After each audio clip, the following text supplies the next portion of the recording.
عشق کی بدولت مجھے السلام علیکم ورحمۃ اللہ وبرکاتہ۔ الحمدللہ رب العالمین والصلاة والسلام علی سیدنا الانبیاء والمرسلین وعلی آلہ وصحبہ البررۃ اجمعین والحمدللہ رب العالمین۔ فاعوذ باللہ من الشیطان الرجیم، بسم اللہ الرحمن الرحیم۔ ووجدک عائلا فاغنی، صدق اللہ العظیم، وبلغنا وسندنا رسولہ النبی الامین الکریم، ونحن على ذلك لمن الشاهدين والشاكرين والحمد لله رب العالمين۔ فقد قال الله تبارك وتعالى في شأن حبيبه الكريم إعظاما وإكراما للنبي الرؤوف الرحيم، إن الله وملائكته يصلون على النبي يا أيها الذين آمنوا صلوا عليه وسلموا تسليما، اللهم صل وسلم وزد وبارك على حبيبك ونبيك سيدنا محمد وعلى آله وصحبه وأزواجه المطهرين والحمد لله رب العالمين۔ معزز سامعین کرام، شفیق بزرگوں اور عزیز ساتھیوں، آج رمضان المبارک کی 10 تاریخ جو کہ طیبہ طاہرہ سیدتنا ام المومنین خدیجۃ الکبریٰ رضی اللہ عنہا وسلام اللہ تعالی عنہا وعلیہا کے یوم وصال کا مبارک دن ہے۔ معزز سامعین کرام، ہم اگر تاریخ اسلامی کا مطالعہ کریں تو آپ کو نظر آئے گا کہ کچھ ہستیاں ایسی رہی ہیں جو اسلام لانے سے پہلے بھی ان کا کردار صاف اور شفاف، جن کی طینت اور جن کا زندگی کا اٹھنا بچھونا یقیناً شریعت مطہرہ کے احکام تو بعد میں آئیں، مگر ان کی زندگی قرآن اور سیرت مبارکہ کا چھنتا ہوا صاف اور شفاف آئینہ نظر آتا ہے۔ کئی ہستیاں ہیں، جیسے حضرت سیدنا صدیق اکبر رضی اللہ عنہ ہے وارضاہ، حضرت سیدنا عثمان بن عفان رضی اللہ عنہ ہے، حضرت سیدنا علی بن ابی طالب رضی اللہ عنہ ہے۔ ان حضرات کے بارے میں آتا ہے کہ ان حضرات نے اسلام لانے سے پہلے نہ شراب کو ہاتھ لگایا، نہ زناکاری کی، نہ کسی بت کے آگے سجدہ ریز ہوئے، نہ کسی غیر خدا کے آگے سجدہ کیا۔ یہ ان حضرات کو اللہ تعالیٰ نے انتخاب ہے، اللہ جس کا انتخاب فرمانا چاہتا ہے، جس پر فضل فرماتا ہے، اس کو جسے چاہتا ہے اسے عطا فرماتا ہے۔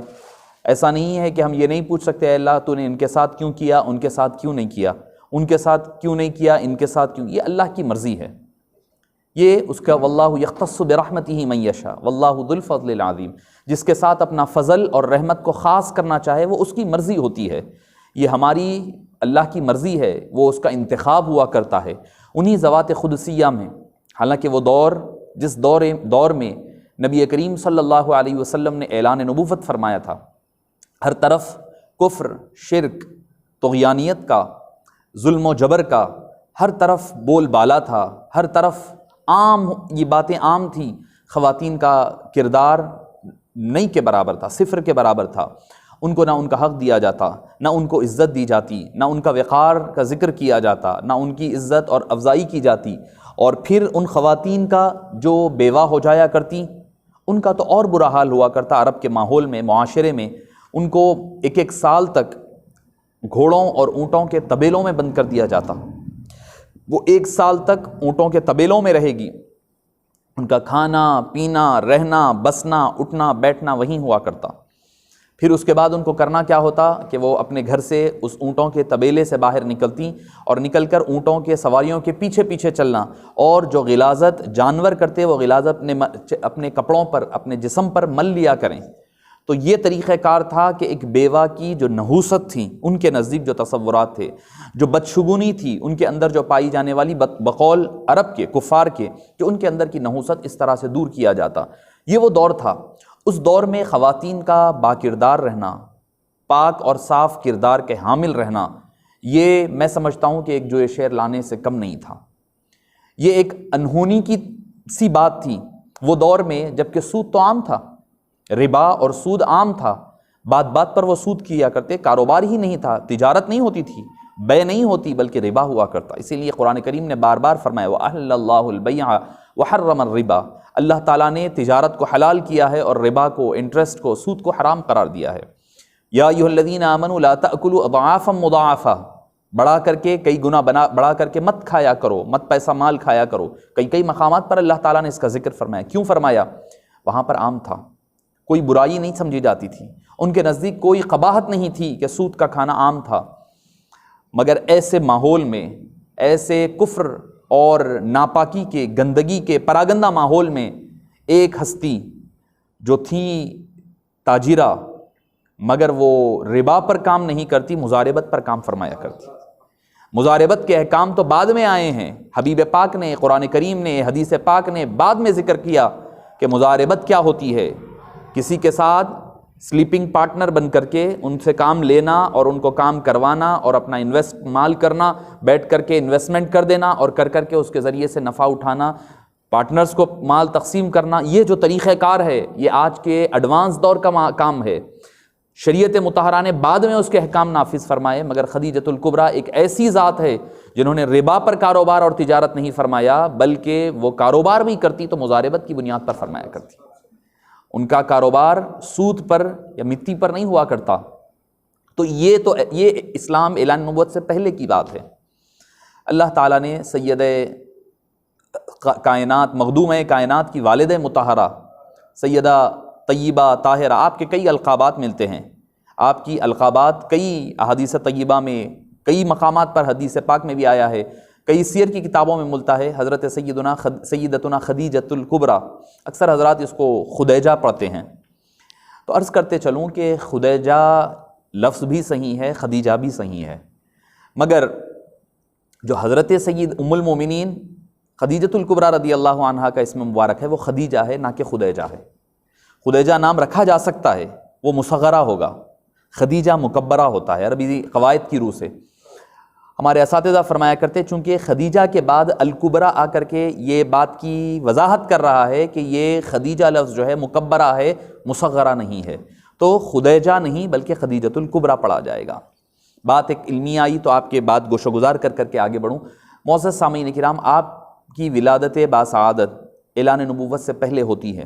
آپ مالدار گھرانے میں والد ہیں، حضرت خویلد جو آپ صلی اللہ علیہ وسلم کے اعلان نبوت سے پہلے انتقال فرما چکے تھے۔ خویلد جو تھے وہ بڑے مالدار شخص تھے۔ اللہ تعالیٰ نے ان کو بڑی مال اور وسعت، مال و زر سے اللہ نے نوازا تھا، بہت بڑے تاجر۔ ان کا وصال ہو جانے کے بعد، انتقال ہونے کے بعد، اسی دوران حضرت خدیجۃ الکبریٰ کا ایک نکاح ہوا، پھر علیحدگی، پھر دوبارہ دوسرا نکاح، اس سے بھی علیحدگی، 2 مرتبہ متعلقہ ہے، بیوہ ہو چکی ہیں 2 مرتبہ۔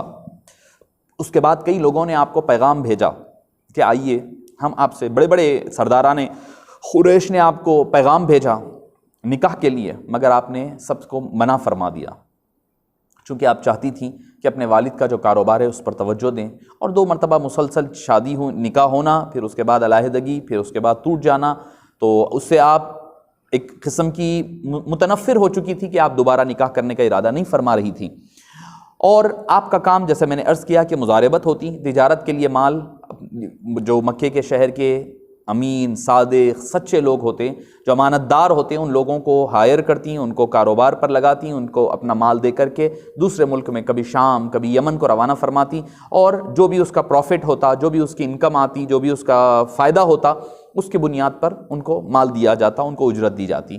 حضرت خدیجۃ الکبریٰ رضی اللہ عنہا ہر مرتبہ کوشش یہی کرتی، تلاش میں رہتی کہ کوئی ایسا ملے، ایسا شخص ملے جن پر وہ اٹوٹ بھروسہ کر سکے، وہ جن پہ اوپر بھروسہ کر کے اپنا سب کچھ روانہ کر سکے، وہ کوشش رہتی، مگر ہر مرتبہ کبھی کچھ ہوتا۔ مگر جب حبیب پاک صلی اللہ علیہ وآلہ وسلم کے ابھی اعلان نبوت نہیں ہوا ہے، آپ کے کردار، آپ کے اخلاق اور آپ کی دیانتداری، آپ کی وجاہت اور آپ کے کردار اعلیٰ اخلاق، اعلیٰ کردار کیوں نہ ہو، جس کا قرآن خود ذکر کرے، وَإِنَّكَ لَعَلَىٰ خُلُقٍ عَظِيمٍ، آپ خلق عظیم کے اللہ نے آپ کو جب مالک بنا کر بھیجا ہے، تو آپ کے بارے میں جب سنی تو انہوں نے کہا کہ کیوں نہ میں حبیب پاک صلی اللہ علیہ وسلم سے حضرت محمد مصطفیٰ صلی اللہ علیہ وسلم کو اپنے تجارت کے سفر پر روانہ فرماؤں۔ معزز سامعین کرام، حبیب پاک صلی اللہ علیہ وسلم کا جو کردار، آپ اکثر سنا کرتے ہیں آپ کا کردار ایسا ہے، آپ ذرا غور فرمائیے کہ حضرت بی بی خدیجہ رضی اللہ عنہ آپ صلی اللہ علیہ وسلم کو بلا رہی ہیں اور روانہ فرما رہی ہے یمن کے لیے، یا شام کے لیے روانہ فرما رہی ہیں۔ شام کے لیے روانہ فرما رہی ہیں، اس وقت نہ اعلان نبوت ہوا ہے، نہ کوئی ابھی ظاہری طور پر مسلمان ایک بھی نہیں ہے۔ آپ صلی اللہ علیہ وسلم کا جو کردار ہے وہ کیسے پتہ چلا ان کو؟ کس کے ساتھ تھا آپ صلی اللہ علیہ وسلم کا اچھا کردار؟ اگر کوئی بیوہ کی ضرورتوں کو پورا کرتے، اس کی کفالت لیا کرتے، یتیم کے سر پر ہاتھ رکھتے، تو وہاں تو کوئی مسلمان تھا ہی نہیں، سارے غیر مسلم تھے۔ تو حبیب پاک صلی اللہ علیہ وسلم کا سب سے پہلا جو کردار رہا ہے وہ غیروں کے سامنے رہا ہے۔ ہم اس چیز کو نظر انداز کر دیتے ہیں۔ آپ صلی اللہ علیہ وسلم کا جو 63 سال میں سے 40 سال گزرے ہیں وہ غیروں کے درمیان گزرے ہیں، اپنوں میں نہیں۔ اپنے تو بعد میں ہوئے ہیں، اپنے تو بعد میں ہوئے ہیں، اپنے بھی پھر 13 سال بڑی کٹھن حالات میں، کبھی کوئی ایمان چھپا رہا ہے، کوئی چھپ کر حبشہ جا رہا ہے، کوئی حبشہ سے یثرب مدینہ پاک جا رہا ہے۔ آپ صلی اللہ علیہ وسلم کے کم و بیش 50 سال کا جو کردار رہا ہے، جو اخلاق رہے ہیں، جو آپ کا کردار رہا ہے، وہ اپنوں میں نہیں غیروں میں رہا ہے۔ ہم سمجھتے ہیں کہ اچھے کردار اور اچھے اخلاق کی ضرورت ہمیں اپنوں کے درمیان ہے، نہ ہم اپنوں میں اچھے بن سکے نہ غیروں میں اچھے بن سکے۔ ہمیں آج ضرورت موجودہ حالات کی وجہ سے ہمیں چاہیے کہ اپنا کردار غیروں کے سامنے کردار پیش کرنے کی ضرورت ہے۔ آج ہم گفتار کے غازی بن تو گئے، کردار کے غازی بن نہ سکے، آج ضرورت اس بات کی ہے۔ معزز سامعین کرام، آپ صلی اللہ علیہ وسلم نے حضرت بی بی خدیجہ کا مال لے کر کے اب چلے ہیں شام کی جانب۔ آپ نے جاتے ہوئے اپنے غلام میسرہ کو بھی ساتھ دے دیا کہ جاؤ، جا کر کے آپ کی مدد بھی کریں، اور کہا کہ ساتھ میں آپ صلی اللہ علیہ وسلم پر نظر رکھیں، دیکھیں کہ کیا معاملات ہوتے، کیونکہ کئی حضرات کے بارے میں کئی بشارتیں پھیل چکی تھی مکہ مکرمہ میں۔ جب وہ وہاں پر تشریف لے گئے تو کیا دیکھتے ہیں کہ حبیب پاک صلی اللہ علیہ وسلم تجارت جو فرما رہے ہیں اس کے اصول بتا رہے ہیں۔ ابھی قرآن نازل نہیں ہوا ہے، آپ صلی اللہ علیہ وسلم عملی طور پر شام میں جو تجارت کر رہے ہیں وہ قرآن کریم کے اصول کے ایک بھی خلاف نہیں ہو رہا ہے۔ آپ اونچی جگہ پر جاتے ہیں، جا کر اپنے سامان کو صاف ستھرا کر کر کے اچھے طریقے سے اس کو پیش کرتے ہیں۔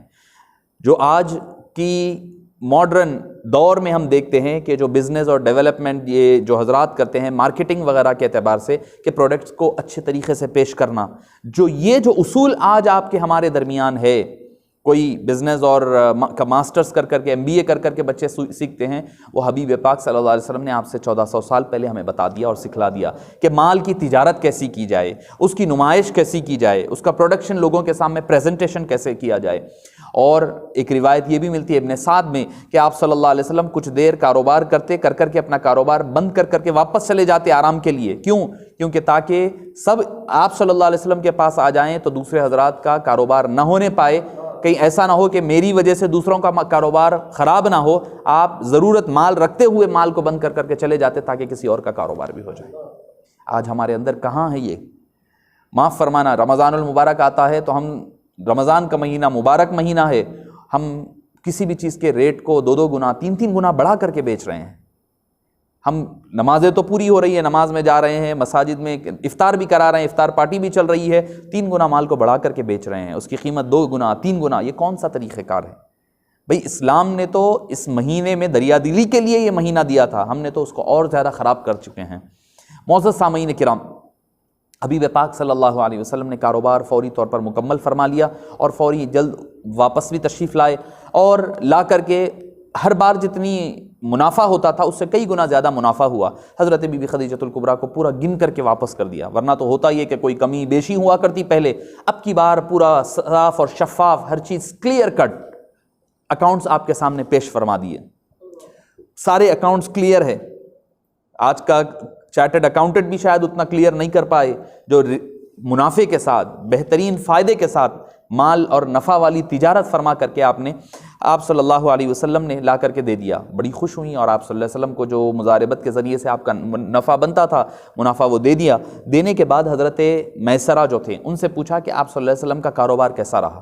وہ کردار بیان کرنے لگے۔ وہ تو مسلمان نہیں تھے، وہ اپنے نہیں تھے، وہ غیر تھے، غیر ہو کر کے حبیب پاک صلی اللہ علیہ وسلم کی کردار کی جو بیانیاں پیش کر رہے ہیں، وہ بیانیاں اور کردار کی پیشکشی حبیب پاک صلی اللہ علیہ وسلم کی طرف ان کو راغب فرما دی۔ دشمن جو تھے مائل ہوئے، منکر بھی سب قائل ہوئے، مسحور کن ہے کس قدر یا مصطفیٰ لہجہ تیرا۔ یہ حبیب پاک صلی اللہ علیہ وسلم کا لہجہ اور کردار ہے، یہ حبیب پاک صلی اللہ علیہ وسلم کا کردار اور آپ کا کیریکٹر ہے جو آپ نے دنیا کے سامنے، ابھی اس اعلان نبوت نہیں ہوا ہے، ابھی قرآن کے احکام نہیں نازل ہوئے ہیں۔ قرآن جو کہہ رہا ہے کہ وَغْضُضْ مِن صَوْتِكَ وَلَا تُصَعِّرْ خَدَّكَ لِلنَّاسِ وَلَا تَمْشِ فِي الْأَرْضِ مَرَحًا إِنَّ اللَّهَ لَا يُحِبُّ كُلَّ مُخْتَالٍ فَخُورٍ وَاغْضِضْ فِي مَشْيِكَ وَاغْضُضْ مِن صَوْتِكَ۔ یہ قرآن کے اصول بعد میں نازل ہو رہے ہیں، کردار مصطفیٰ پہلے پیش ہو رہا ہے۔ قرآن بعد میں آیا۔ لوگ کہتے ہیں کہ 40 سالہ زندگی تو معیار ہے، 40 سال کے بعد کی زندگی معیار ہے، لوگ کہتے ہیں کہ 40 سال کے پہلے کی زندگی معیار نہیں ہے، نعوذ باللہ۔ میں کہتا ہوں کہ کوئی ایک لمحہ میرے مصطفیٰ کا بتا دیجئے جو قرآن کے نزول سے پہلے کا ہو اور قرآن کے اصولوں کے خلاف نظر آتا ہو، کوئی ایک لمحہ نہیں بتا سکتے۔ شام کی منڈیوں میں تجارت ہو رہی ہے تو اصول قرآنی کے مطابق ہو رہی ہے، لوگوں کی مدد ہو رہی ہے، لوگوں کی، یتیموں کی، بیواؤں کی، بے کسوں کی، ضرورت مندوں کی ضرورتوں کو پورا کیا جا رہا ہے، تو وہ بھی قرآنی اصول اور حدیث پاک کے اصول کو مد نظر رکھ کر کے کیا جا رہا ہے۔ تو معزز سامعین کرام، جب انہوں نے بتایا، پھر آپ صلی اللہ علیہ وسلم کے کچھ معجزات کا بھی ذکر کیا کہ ایک راہب سے ملاقات ہوئی، اس نے حبیب پاک صلی اللہ علیہ وسلم کے بارے میں بشارتیں سنائی، پھر کہا کہ شیلٹر اور شیڈ ہو گیا تھا آپ صلی اللہ علیہ وسلم کے سر مبارک پر، سایہ فگن ابر ہوا کرتے تھے۔ جب وہ سنی تو بڑی متاثر ہو گئیں، جن کو کئی عرب کے سردار، مالدار، پیسے والے، وجی، جمیل، سردار قریش کے بڑے بڑے لوگوں نے نکاح کے لیے دعوت دی تھی، آپ نے نکاح سے انکار فرما دیا تھا۔ اب وہی خدیجۃ الکبریٰ حبیب پاک صلی اللہ علیہ وسلم، جن کے نہ والد ہیں، نہ جن کی والدہ ہیں، نہ جن کے پاس مال و دولت ہیں، نہ رہنے کے لیے گھر ہے، ظاہری طور پر کہہ رہا ہوں، نہ رہنے کے لیے گھر ہے، نہ کوئی خاص بزنس ہے، نہ کوئی کاروبار ہے، نہ کوئی ظاہری طور پر سرداری ظاہری طور پر نظر نہیں آ رہی ہے، کوئی مال و زر نہیں ہے، کچھ نہیں ہے، کچھ نہیں ہے۔ اس حبیب پاک صلی اللہ علیہ وسلم کے نکاح کے لیے اپنا رشتہ اپنی سہیلی نفیسہ کے ذریعے سے روانہ فرمایا۔ یہ ہے میرے مصطفیٰ جان رحمت صلی اللہ علیہ وسلم کا کردار، جو کردار سے لوگوں کو آپ نے، لوگ کہتے ہیں کہ اسلام تلوار کی بنیاد پر پھیلا ہے، میں کہتا ہوں کہ تلوار کی بنیاد یقیناً تلوار کی بنیاد پر پھیلا ہے، مگر وہ لوہے کی تلوار نہیں بلکہ اخلاق اور کردار کی تلوار سے پھیلا ہے۔ لوہے کی تلوار اٹھتی ہے تو لوگوں کے سر قلم کیا کرتی ہے، اخلاق اور کردار کی تلوار اٹھتی ہے تو لوگوں کے دلوں کو ذبح کر دیتی ہے، اور وہ لوگ دل و جان سے ان کے فدا ہو جایا کرتے ہیں۔ تو معزز سامعین کرام، حبیب پاک صلی اللہ علیہ وسلم نے اپنے دونوں چچاؤں سے، اپنے حضرت حمزہ ہیں، حضرت ابو طالب ہیں، ان سے مشورہ فرمایا۔ ان لوگوں نے کہا کہ ٹھیک ہے، بہت اچھا رشتہ ہے، رشتے میں عمر میں یہ بڑی تھی آپ صلی اللہ علیہ وسلم سے، کم و بیش 15 سال کی آپ عمر میں بڑی ہیں، 2 مرتبہ بیوہ ہو چکی ہیں، آپ صلی اللہ علیہ وسلم اپنے عنفوان شباب میں ہیں، بھرپور جوانی میں ہے، 25 سال کی عمر شریف بھرپور جوانی مانی جاتی ہے، اور پھر آپ صلی اللہ علیہ وسلم کے چہرے مبارک میں نور نبوت ہے، جو نور چمک رہا ہے، جو اعلان نبوت کا، رسالت کا اور نبوت آخری نبی ہونے کا، ساری چیزیں، فضیلتیں آپ ساتھ رکھتے ہوئے آپ نے 2 مرتبہ شادی شدہ خاتون سے نکاح کے رشتے کو قبول فرمایا۔ آپ نے جتنے مت تھے، جتنے توہمات تھے، جتنے رسوم و رواج تھے، سارے رسوم و رواج کو آپ نے ختم فرما دیا۔ یہ بتایا کہ اگر کردار اچھا ہے نکاح کے لیے تو نہ تم اس کے لیے یہ دیکھو کہ وہ متعلقہ ہے۔ ہمارے پاس تو ایسا ہوتا ہے کہ کوئی طلاق شدہ خاتون سے شادی کرنا عیب مانا جاتا ہے، کوئی طلاق شدہ خاتون یا پھر بیوہ خاتون نکاح کرے تو پھر سماج تو اس کو دوری کاٹ کر کے الگ کر دیتا ہے، جبکہ اسلام میں ایسا کہیں پر نہیں ہے۔ یہ ہمارے پاس ہندوستان وغیرہ میں چونکہ ہمارے اوپر جو ہے ہندو رسم و رواج کا بڑا ایفیکٹ ہے، اس کی چھاپ پڑی ہے، جس کی وجہ سے ہم اس کو بہت معیوب سمجھتے ہیں، بہت معیوب سمجھتے ہیں۔ میرے پاس حالیہ ایک واقعہ آیا کہ بھئی ایک شخص ہیں جن کی اہلیہ کا انتقال ہو چکا ہے، انہوں نے دوسرے نکاح کے لیے کہا کہ میں کرنا چاہ رہا ہوں، ان کے بچوں وغیرہ نے منع کیا، اور بھئی یہ عمر میں کریں گے، لوگ کیا کہیں گے، فلاں کریں گے، فلاں کریں گے۔ بعد میں ہوا یہ کہ پھر بہو صاحبہ نے سسر کے اوپر الزام لگا دیا۔ میں نے کہا بھئی جب انہوں نے نکاح کے لیے کہا تھا، نکاح کر دیتے، ان سے نکاح، ان کی برائی بچ سکتا تھا، برائی سے وہ بھی بچتے، نکاح کے دوسرے جو معاملات ہیں وہ بھی ان سے بھی حفاظت ہو سکتی تھی۔ تو ہمارے پاس اس چیز کو معیوب سمجھا جاتا ہے، جبکہ اسلام نے اس کو معیوب نہیں قرار دیا۔ حبیب پاک صلی اللہ علیہ وسلم کا نکاح حضرت بی بی خدیجۃ الکبریٰ سے ہوتا ہے، حضرت ابو طالب خطبہ نکاح پڑھاتے ہیں، اس کے بعد آپ کے جو چچا تھے وہ اٹھ کر کے پھر انہوں نے وہ خطبہ کیا تھا، خطبہ تو ہو چکا تھا، انہوں نے آپ صلی اللہ علیہ وسلم کے کردار اور آپ کے اخلاق اور کردار کی تعریف بیان فرمائی، یعنی شان مصطفیٰ صلی اللہ علیہ وسلم حبیب پاک صلی اللہ علیہ وسلم کی موجودگی میں بیان ہو رہی تھی، اعلان نبوت سے پہلے، یعنی مناقب مصطفیٰ صلی اللہ علیہ وسلم امام المصطفیٰ ہو رہے تھے، وہ بیان فرما رہے تھے حبیب پاک صلی اللہ علیہ وسلم۔ اس کے بعد آپ صلی اللہ علیہ وسلم کی اس ازدواجی زندگی کا آغاز ہوا، ایسی بے مثال زندگی، ایسی بے مثال رشتہ رہا ہے حبیب پاک صلی اللہ علیہ وسلم کا، محبت کا، مودت کا ایک مثالی رشتہ رہا، اور مثالی جوڑا کہیں آپ، ایسا جوڑا، ایسا کپل جس کے لیے ہم کہتے ہیں کہ بے ایسا مثالی جوڑا ہونا چاہیے۔ آپ صلی اللہ علیہ وسلم نے فرمایا کہ مجھے کسی ما نفعنی مال احد، مجھے کسی اور شخص کے مال نے اتنا فائدہ نہیں پہنچایا، ما نفعنی بمال خدیجۃ الکبریٰ رضی اللہ عنہا، کہ حضرت بی بی خدیجۃ الکبریٰ کے مال نے مجھے اتنا فائدہ پہنچایا۔ جو آیت میں نے عاجز نے پڑھی ہے وَوَجَدَكَ عَائِلًا فَأَغْنَىٰ، ہم نے آپ کو تنگ دست پایا، یعنی آپ کے پاس مال نہیں تھا، آپ کے والدین نہیں تھے۔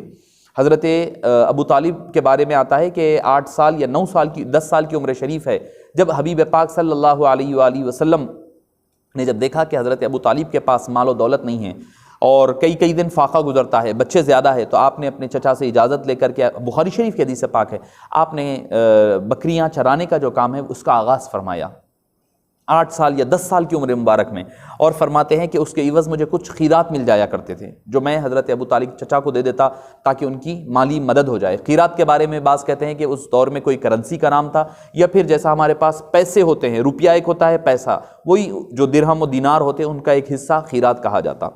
اور یہ بھی دیکھیے آپ، تقریباً کم و بیش ہر نبی نے بکریوں کو چرانے کا کام کیا ہے۔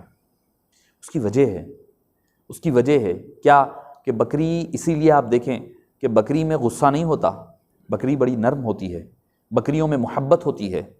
کیوں؟ کیونکہ یہ انبیاء کرام کی، ان کے اوپر انبیاء کرام کے دستے مبارک پھرے ہیں، حبیب پاک صلی اللہ علیہ وسلم کا دستے شفقت کوئی ایک بکری پر ہوا ہوگا، مگر ان کی ساری قیامت تک آنے والی نسلوں میں اللہ تعالیٰ نے رحمت، برکت اور محبتوں کو ڈال دیا ہے۔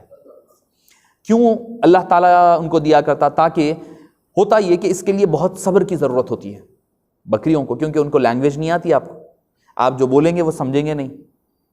جب بھائی آپ چھوڑیں گے لے جا کر کے ایک میدان میں چرنے کے لیے، جب پکاریں گے آ جاؤ ادھر، تو وہ سمجھ کر تو آنے کی نہیں ہے، اور ایسا بھی نہیں ہے کہ مار توڑ نہیں کر سکتے، ان کے ساتھ نرم نازک ہوتی ہے وہ، تو ان کو صبر کے ساتھ، ان کو اطمینان کے ساتھ، تحمل کے ساتھ ان کو یکجا جمع کرنا، لے کر چلنا، اور لوگوں کو گیدر کرنے کی جو ٹریننگ ہوتی ہے اللہ تعالیٰ نے بکریوں کے اس چرانے کے ذریعے سے، چرانا کوئی بری بات نہیں ہے۔ حضرت شعیب کے بارے میں آتا ہے، حضرت موسیٰ کے بارے میں آتا ہے، حبیب پاک صلی اللہ علیہ وسلم کے بارے میں آتا ہے، حضرت ایوب کے بارے میں، کئی اور انبیاء کرام کے بارے میں یہ ہمیں روایت ملتی ہیں۔ تو معزز سامعین کرام، حبیب پاک صلی اللہ علیہ وسلم کے بارے میں اللہ فرماتا ہے ہم نے آپ کو تنگ دست پایا، فاغنا، تو ہم نے آپ کو غنی فرما دیا۔ اللہ فرما رہا ہے ہم آپ کو تنگ دست پائے، آپ کے پاس مال نہیں تھا، ہم نے آپ کو مال دیا۔ مال کس صورت میں دیا؟ خدیجۃ الکبریٰ کے ذریعے سے دیا۔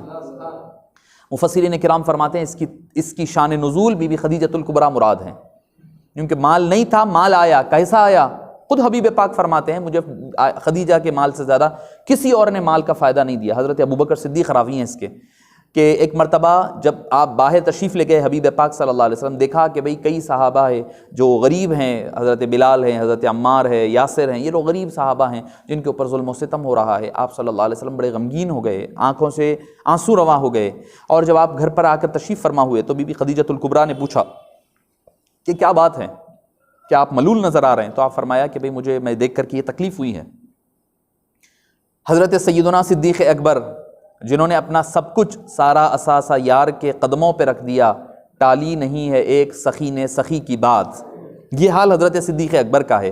آپ اور ہم سنتے ہیں کہ تبوک کا موقع ہے، کیا عالم کیا انہوں نے، ہجرت کی رات ہے، کیسا جانثاری کی، کیسا مال لٹایا، ہم نے سنا ہے۔ حضرت صدیق اکبر فرماتے ہیں میں اس طرف بیٹھا ہوا تھا، ایک طرف میں بیٹھا تھا، میرے سامنے حبیب پاک صلی اللہ علیہ وسلم، تھوڑا گیپ تھا دونوں کے درمیان، ایک کارنر پر بیٹھے بلا تشبیہ و بلا تمثیل۔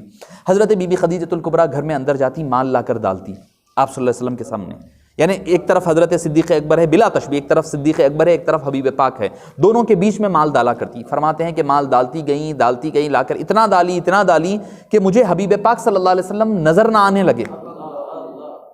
ایک رات کی خیرات ہے۔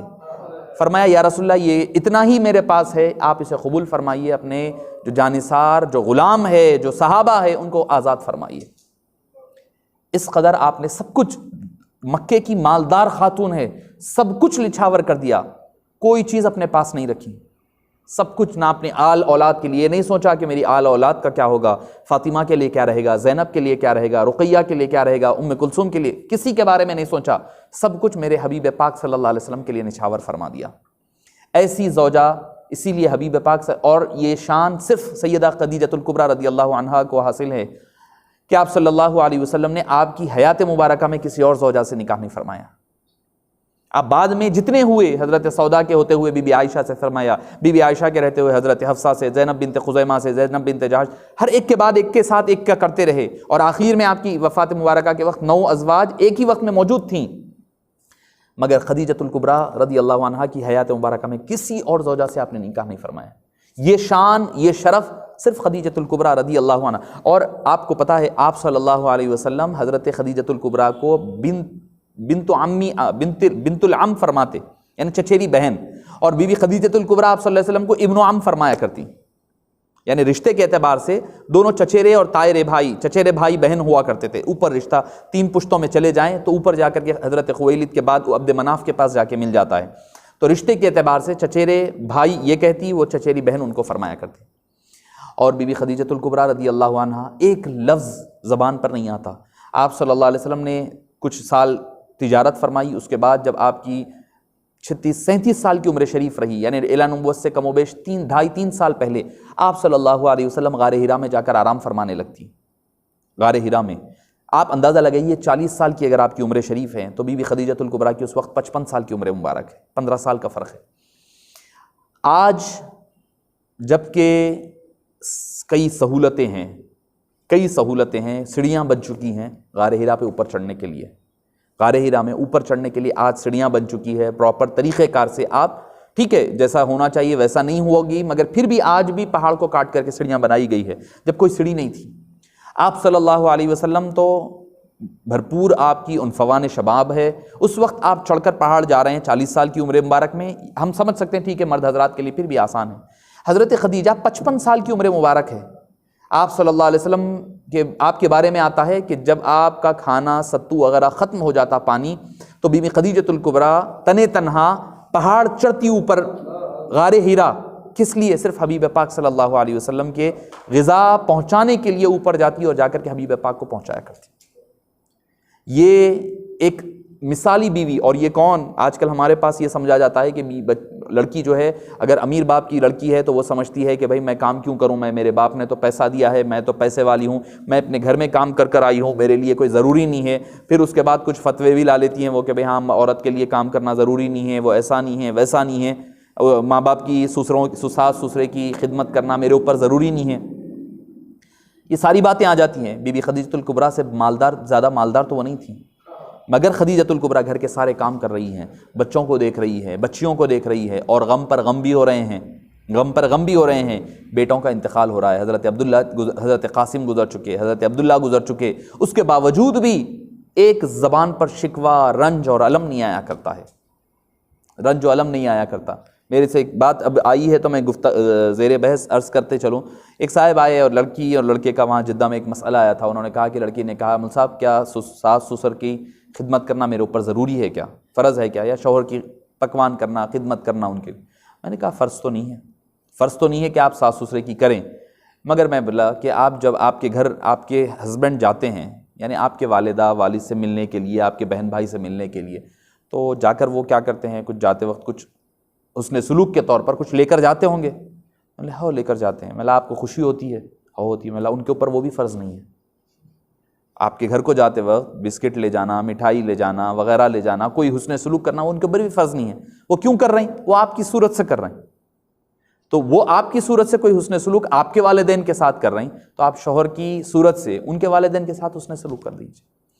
تو معزز سامعین کرام، حضرت سیدتنا خدیجۃ الکبریٰ رضی اللہ عنہا کی پوری مبارکہ حیات مبارکہ جانثاری، فدائیت اور اپنا تن من دھن سب کچھ حبیب پاک کے نچھاور کرنے کے اطراف پھرا کرتی ہیں. پوری زندگی کا خلاصہ یہی ہے حضرت بی بی خدیجۃ الکبریٰ رضی اللہ عنہا کا کہ سب کچھ آپ نے حبیب پاک کے نام نچھاور فرما دیا. اور جب ایمان اسلام کا اعلان نبوت ہوا، میں اس سے پہلے بھی غالباً عرض کیا ہوں کہ آدمی باہر بہت کچھ ہوتا ہے مگر گھر میں اس کا کردار مختلف ہوتا ہے. وہ باہر نکل کر کے بڑا علامہ فہامہ رہے گا، بڑے پیر و مرشد رہیں گے، سب کچھ رہے گا، مگر بیوی کے سامنے وہ صفر رہتا ہے، کیونکہ بیوی کے سامنے ہر چیز اس کی واضح ہوتی ہے، ہر اعتبار سے وہ اس کا عیب، اس کی اچھائی برائی سب، یعنی ایکچوئل جو لائف ہوتی ہے آدمی کی، وہ بیوی اس کی کردار کی صحیح عکاسی کر سکتی ہیں۔ تو حبیب پاک صلی اللہ علیہ وسلم نے جب اعلان نبوت فرمایا تو سب سے پہلے، اس میں کسی کا اختلاف نہیں ہے، بعد والوں میں اختلاف ضرور ہے کہ کس نے کیا پہلے کس نے نہیں کیا، سب اس پر سبھی کا اتفاق ہے، سب سے پہلے خدیجۃ الکبریٰ نے اسلام لایا ہے۔ ایسا کردار، یعنی آپ صلی اللہ علیہ وسلم کا باہر جو کردار تھا ان سے زیادہ کردار آپ صلی اللہ علیہ وسلم کا گھر میں روشن اور واضح اور عیاں تھا۔ تو حبیب پاک صلی اللہ علیہ وسلم پر ایمان لانے والی سب سے پہلی خاتون بی بی خدیجۃ الکبریٰ رضی اللہ عنہا کی ذات مبارکہ ہے۔ ایک مرتبہ آتا ہے کہ آپ صلی اللہ علیہ وسلم نے ارشاد فرمایا کہ آپ کے آنگن میں روشنی پھیل گئی، سارا گھر کا ماحول روشن ہو گیا۔ تو آپ نے پوچھا کہ یا رسول اللہ صلی اللہ علیہ وسلم یہ کیا روشنی کس بات کی ہے؟ تو آپ نے فرمایا اللہ تعالیٰ نے میرے پاس ایک فرشتے کو روانہ کیا ہے اور وہ تمہیں سلام پیش کر رہا ہے اور اس بات کی خوشخبری دینے کے لیے بھیجا ہے کہ اللہ تعالیٰ نے تمہارے لیے جنت میں سفید موتی کا محل بنایا ہوا ہے۔ سفید موتی کا محل، پرلز جس کو ہم کہتے ہیں، جو سانچا موتی جو اصلی ہوتی ہے بڑی مہنگی آتی ہے، سفید موتی کا اللہ تعالیٰ نے تمہارے لیے، جس میں نہ کوئی لغو بات ہوگی، نہ کوئی غلو ہوگا، نہ کوئی آواز ہوگا، نہ کوئی چیخ ہوگی، نہ پکار ہوگا، بالکل خاموشی ہوگی، ویسا محل اللہ تعالیٰ نے تمہارے لیے خاص طور پر بنایا ہے، اور اس کے بنائے جانے کی خوشخبری دینے کے لیے اللہ تعالیٰ نے فرشتے کو بھیجا ہے۔ وہ فرشتوں کا نزول اس بات کی دلیل ہے۔ تو معزز سامعین کرام، یہ حضرت بی بی خدیجۃ الکبریٰ رضی اللہ، اور فرمایا کئی حدیث ہے کہ سب سے بہترین خواتین کا جو ذکر فرمایا آپ صلی اللہ علیہ وسلم نے فرمایا حضرت بی بی مریم، حضرت بی بی آسیہ، خدیجۃ الکبریٰ اور فاطمۃ الزہرا رضوان رضی اللہ عنہن اجمعین و سلام اللہ علیہن اجمعین۔ ایک اور حدیث پاک میں بی بی عائشہ رضی اللہ عنہا کے بھی اضافہ الفاظ ملتے ہیں دوسری احادیث میں۔ تو سب سے دنیا کی سب سے بہترین خواتین کہ ضمن میں آپ صلی اللہ علیہ وسلم نے بی بی خدیجۃ الکبریٰ، اور آپ سے تعلق کا عالم کیا تھا؟ ایک مرتبہ ازواج میں سے روایتوں میں آتا ہے کہ بی بی عائشہ رضی اللہ عنہ نے فرمایا یا رسول اللہ، آپ اس کبر والی بڑی عمر والی خاتون کو یاد کرتے ہیں جس کو گزرے ہوئے بڑا وقت گزر گیا ہے، کیا اس میں ان میں وہ تھی وغیرہ، کچھ ایسی بات ان کی زبان سے نکل گئی۔ حبیب پاک صلی اللہ علیہ وسلم کا چہرہ مبارک بدل گیا، چہرہ متغیر ہو گیا، سرخ ہو گیا۔ آپ نے فرمایا کہ آئندہ نہیں کہنا ایسا، فرمایا کہ خدیجہ نے اس وقت ایمان لایا جب کوئی میرا ایمان مجھ پر نہیں لا رہا تھا، انہوں نے جب مال مجھ پر خرچ کیا کوئی ایک پیسہ دینے کے لیے تیار نہیں تھا۔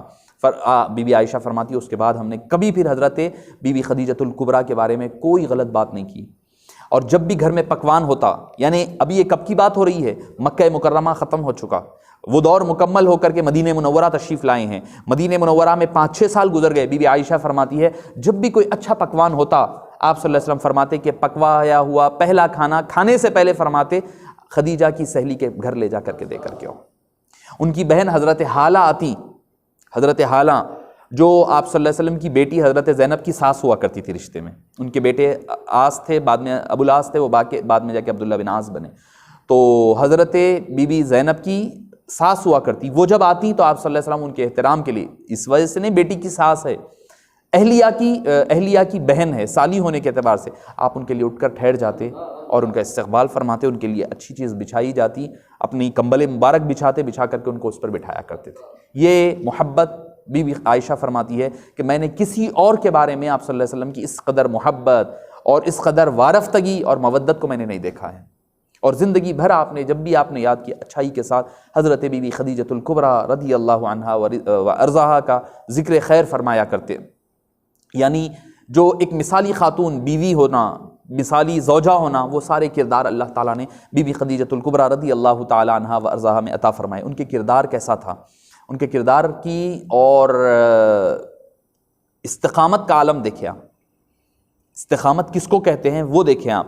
ہوتا یہ ہے کہ ہم بھی کئی مرتبہ ایسا ہوتا ہے کہ کہیں جا کر کے کہیں کمپرومائزنگ سچویشن میں آ جاتے ہیں اور کمپرومائز کر جاتے ہیں۔ ٹھیک ہے بھائی، رخصت ہے تو اجازت ہے، رخصت لے کر کے ہٹ جایا کرتے ہیں، ٹھیک ہے یہ ہے پڑھنا ہے یہ کرنا ہے، نہیں یہ اجازت بھی ہے نہیں بھی پڑھے تو چلتا ہے، رخصت ہے۔ مثال کے طور پر سفر میں ہے بھائی، اگر کوئی سنت نفل نہیں پڑھ رہا ہے، چلو ٹھیک ہے رخصت ہے اجازت ہے، رخصت میں نکل جاتے ہیں۔ بی بی خدیجۃ الکبریٰ کی استقامت دیکھیں، اور زندگی میں تو ٹھیک ہے رخصت لیتا ہے آدمی، جب مرنے لگتا ہے تو یہ سوچتا ہے کہ بھئی نہیں چلو بھئی اب جا رہا ہے دنیا چھوڑ کر کے، کہیں نہ کہیں اب کمپرومائز کر لیں، چھوڑیں چلیں، لڑائی جھگڑا ختم کریں، جو بھی ہے ہر ایک کے ساتھ معافیاں چاہ کر چلے جاتا ہے آدمی۔ آپ کا آخر وقت ہے، اپنی گفتگو کو ختم کر رہا ہوں، بی بی خدیجۃ الکبریٰ رضی اللہ عنہا کا آخر وقت ہے اور بستر علالت پر لیٹی ہوئی ہیں. آپ کی سہیلی حضرت نفیسہ آتی ہیں، آ کر کے انہوں نے عرض کیا کہ اے خدیجہ، میں ابھی کفار مکہ کے پاس سے آ رہی ہوں تمہارے پاس، اور کفار مکہ کے پاس یہ بات ہو رہی ہے کہ خدیجہ نے ہمیں چھوڑ کر کے محمد مصطفیٰ صلی اللہ علیہ وسلم سے تعلق جوڑ لیا ہے، آپ پر ایمان لائی ہیں، ہم سے تعلق توڑ لیا ہے، لہٰذا ہم ان کے جنازے میں شریک نہیں ہوں گے اور ان کے جنازے کو کاندھا نہیں دیں گے، اور ان کو ہمارے جو اصل جو عام جو قبرستان، جو خاص قبرستان ہوا کرتا تھا مکے والوں کا، اس میں دفن ہونے نہیں دیں گے. تو ایک کام کرو، تم جو ہے مجھے بس اتنا کہہ دو کہ میں نے غلطی سے میں نے کلمہ پڑھ لیا آپ صلی اللہ علیہ وسلم کا، ایسے ہی کہہ دو. تمہارا ایمان اپنی جگہ ہے، تمہارا یقین اپنی جگہ ہے، تمہارا آپ صلی اللہ علیہ وسلم سے وابستگی اپنی جگہ ہے، صرف زبانی طور پر کہہ دو، میں جا کر کے مکے والوں سے کہہ دوں گی، وہ لوگ اپنی مکے کی بیٹی کا، سردار کی بیٹی کا جنازہ بڑی دھوم سے نکالیں گے، مکے میں دفن کریں گے، وہ سارے شریک ہوں گے. بی بی خدیجۃ الکبریٰ رضی اللہ عنہا وارضاہا، قربان جائیے آپ کی استقامت پر.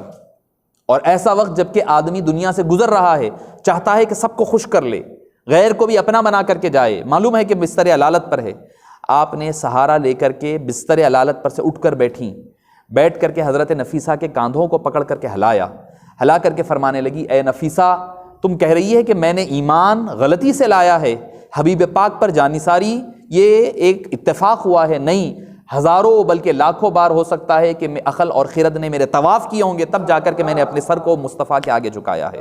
اگر مکے والے میرے جنازے میں شریک نہ ہوتے ہیں تو نہ ہو، میرے لیے میرے مصطفیٰ کا کاندھا کافی ہے. اگر مکے کی سرزمین میں، مکے کی وادیوں میں مجھے دفن ہونے نہیں دیتے، مجھے کوئی پرواہ نہیں ہے، مجھے اللہ تعالیٰ اپنی جنتوں میں مجھے جگہ عطا فرما دے گا، میرے مصطفیٰ جان رحمت کے ذریعے سے میرے لیے وہی کافی ہے. وہ جا کر کے کہہ دی کہ مجھے کوئی مسئلہ نہیں ہے. آپ کا وصال ہوا، مکے والے شریک بھی نہیں ہوئے، اور عمومی قبرستان سے ہٹ کر کے خاص جو المعجون والا علاقہ جو جنت المعلا کہا جاتا ہے، اس میں آپ کی تدفین عمل میں آتی ہے. معزز سامعین کرام، آپ کا اور وصال جب ہوتا ہے، آپ صلی اللہ علیہ وسلم کو تعلق دیکھیں، آپ صلی اللہ علیہ وسلم کا حضرت بی بی خدیجہ سے تعلق دیکھیں کہ آپ کا پہلے حضرت ابو طالب کا وصال ہوتا ہے 35 دن، مختلف روایتیں ہیں، 35 دن بعد حضرت بی بی خدیجہ کا انتقال ہوتا ہے. تو انتقال جس دونوں کا ایک ساتھ یکے بعد دیگرے ہوتا ہے، تو یہ دونوں مین سپورٹرز تھے. سوشلی جو سپورٹ ہوتا وہ حضرت ابو طالب کا ہوتا، گھر کے باہر کا سپورٹ حضرت ابو طالب فرماتے، گھر کے اندر مالی طور پر اور گھر کے اندر کا جو سپورٹ ہوتا وہ بی بی خدیجہ کا ہوتا. یہ دو مین سپورٹرز کے دنیا سے گزرنے کا آپ کو اس قدر غم ہوا کہ وہ ایک دن دو دن کا غم نہیں بلکہ پورا سال عام الحزن کہا گیا، پورا سال غم کا سال، دا ایئر آف گریف مانا گیا. آج بھی اگر آپ پڑھیں تو آپ صلی اللہ علیہ وسلم پورے غمگین رہے، اور اسی آپ کے وصال کے غم کی وجہ سے اللہ تعالیٰ نے آپ کو معراج پاک عطا فرمائی. یعنی بی بی خدیجہ کا غم ہلکا کرنے کے لیے اللہ تعالیٰ نے آپ کو آسمانوں پر بلایا، اپنے دیدار سے سرفراز فرمایا. تو اس سے یہ بھی ایک تو آپ صلی اللہ علیہ وسلم کی معراج ہے، آپ کا معجزہ ہے، یقیناً وہ اپنی جگہ ہے، مگر اس کی وجہ بنیاد کیا بنی؟ اس کی بنیاد عام الحزن بنی. عام الحزن کے بعد آپ کو معراج پاک عطا فرمایا. تو یہ مقام اور مرتبہ سیدہ طیبہ طاہرہ سیدتنا خدیجۃ الکبریٰ رضی اللہ عنہا وارضاہا کا ہے. اللہ پاک سے دعا ہے کہ باری تعالیٰ ہمیں اور آپ کو آپ سے سچی اور پکی محبت اور نسبت نصیب فرما، اور آپ کی تعلیمات پر عمل پیرا ہونا ہمارے لیے آسان بنا دے. وصلی اللہ تعالیٰ وسلم علی خیر خلقہ و نور عرشہ سیدنا و نبینا و مولانا محمد وعلی آلہ و صحبہ اجمعین والحمد للہ رب العالمین.